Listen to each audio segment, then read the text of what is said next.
MC cabul gini kok realistis, bukannya cari main karakter yang gagah, OP dan idaman wanita malah nontonin nit cabul ke isekai.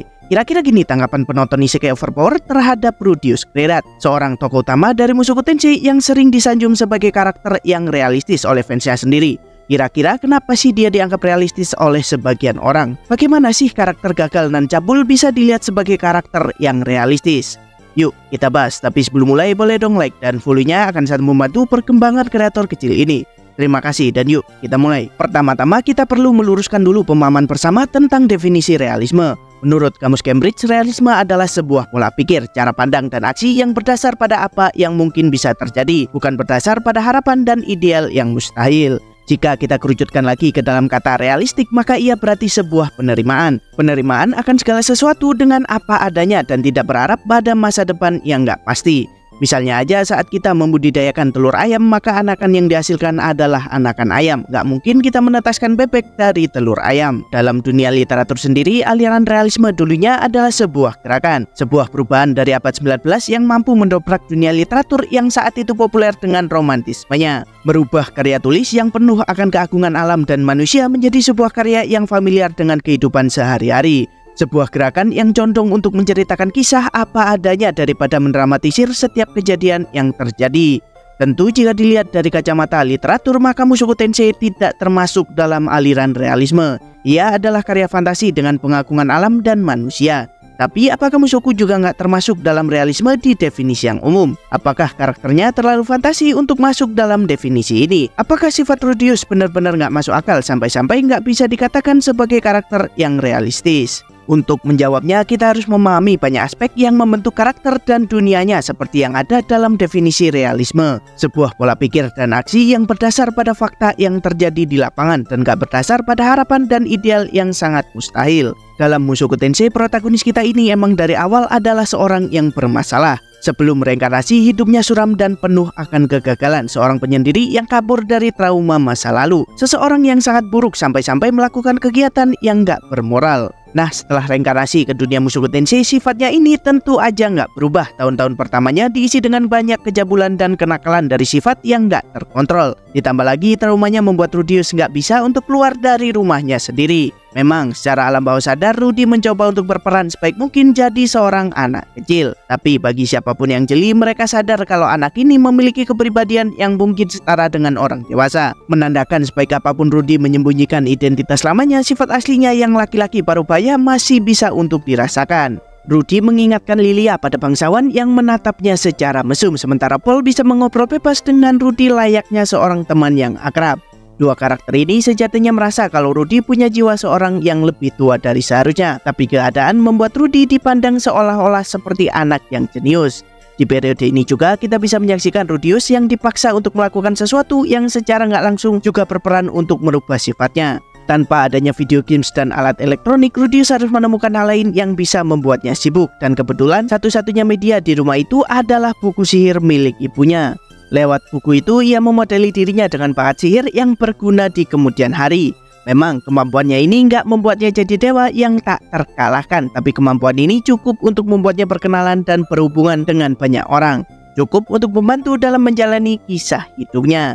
Dengan awalan sihir ini, Rudeus membuka jalan ke masa depan yang cerah, membuatnya bertemu dengan 3 istrinya dan menjalin hubungan yang erat bersama mereka. Berkat sihir, Roxy dipanggil untuk menjadi tutor. Melalui sihir juga Rudy menyelamatkan Sylvie yang sedang dirundung, dan karena sihirlah ia mendapat pekerjaan untuk jadi tutor pribadi Eris. Nah, berkat berbagai macam pengalaman dan petualangannya ini, sifat buruk yang dimiliki Rudeus perlahan mulai luntur. Sifatnya yang gak peduli sama sekitar mulai menunjukkan perubahan. Kejabulannya pun makin lama makin bisa dibendung. Contoh kecilnya, kita bisa menyaksikan perubahan reaksinya terhadap undangan yang diberikan Eris di sebelum dan sesudah insiden teleportasi. Di awal kita bisa melihat segera kesapa Rudeus dalam menanggapi ajakan Eris tersebut. Tapi setelah insiden teleportasi, kekerakasan ini terus coba untuk ditahan, bahkan gelagatnya seperti orang yang sedang dalam pemulihan dari suatu kecanduan. Memang masalahnya ini nggak langsung selesai. Semua sifat buruknya di kehidupan lalu nggak ikut luntur seiring dengan dia direinkarnasi. Sifatnya nggak langsung reset cuma karena dia mulai kembali jadi bayi, membuatnya jadi manusia yang tak sempurna. Ketidaksempurnaannya ini membuat dirinya menjadi pribadi yang bisa untuk terus berkembang. Itu kenapa agar bisa membuatnya menjadi pribadi yang layak, Rudeus harus menerima berbagai macam ujian dan sakit hati. Melalui event pertemuannya dengan Orsted, dia bisa sadar kalau ada orang yang mengkhawatirkannya. Lewat penyampakannya Aerys, Rudy mampu untuk menahan nafsu puasnya. Lewat kehidupannya di Ranoa, Rudy bisa untuk percaya lagi dengan yang namanya teman. Dan berkat event di Begarit, dia tak hanya mengerti arti keluarga, tapi juga pengalaman dalam bepergian, komunikasi, relasi, dan juga tentunya kepemimpinan. Dengan semua modal ini, dia akan terus menunjukkan perubahan yang sangat baik. Berubah dari seorang NEET tak berguna menjadi sosok yang paling berpengaruh di dunia Mushoku Tensei. Sosok yang bahkan sulit untuk dipercaya kalau dirinya pernah menjadi sampah yang paling jelek. Memang dari semua perubahan ini hanya sifat cabulnya yang nggak bisa dirubah. Satu-satunya yang bisa ia lakukan cuma mengontrol agar tak lepas kendali. Ketidakberdayaan ini selaras dengan sistem sosial dan masyarakat dunianya. Mushoku Tensei mengadaptasi sistem feodal dan konsep abad pertengahan, sebuah era di mana norma masih belum seketat sekarang. Sebuah zaman di mana hukum masih suka-suka penguasanya. Dalam era ini, norma masyarakat masih belum terlalu berlaku. Di lapisan luarnya mungkin semua orang tampak mengikuti aturan, tapi di belakang layar banyak hal buruk yang akan dilakukan orang nekat. Bahkan saat perang terjadi, kalian bisa menemukan segala jenis kejahatan dilakukan secara bebas. Sebuah era di mana hukum rimba masih dipakai secara luas. Dalam Mushoku Tensei, kita bisa menyaksikan berbagai macam contoh dari kebusukan abad pertengahan ini. Mulai dari pembunuhan, penculikan yang dilakukan Pax, atau bahkan hal-hal lain yang pernah tertangkap kamera seperti Sauros di menara, Perdana Menteri di teater, atau hiburan kaum bawah seperti yang sering diperlihatkan oleh Elina Lise. Sebuah realita pahit yang menunjukkan bahwa dunia isekai dengan setting abad pertengahan gak seindah yang diperlihatkan banyak anime anak-anak. Sebuah pemilihan latar yang pas untuk perubahan hidup seorang pejudang di masa lalu. Dengan melihat hal ini, sudah wajar kalau kemusuhan Rudius gak akan hilang untuk selamanya. Dia hanya bisa menekan dan mengontrolnya karena emang struktur sosialnya juga berkata demikian.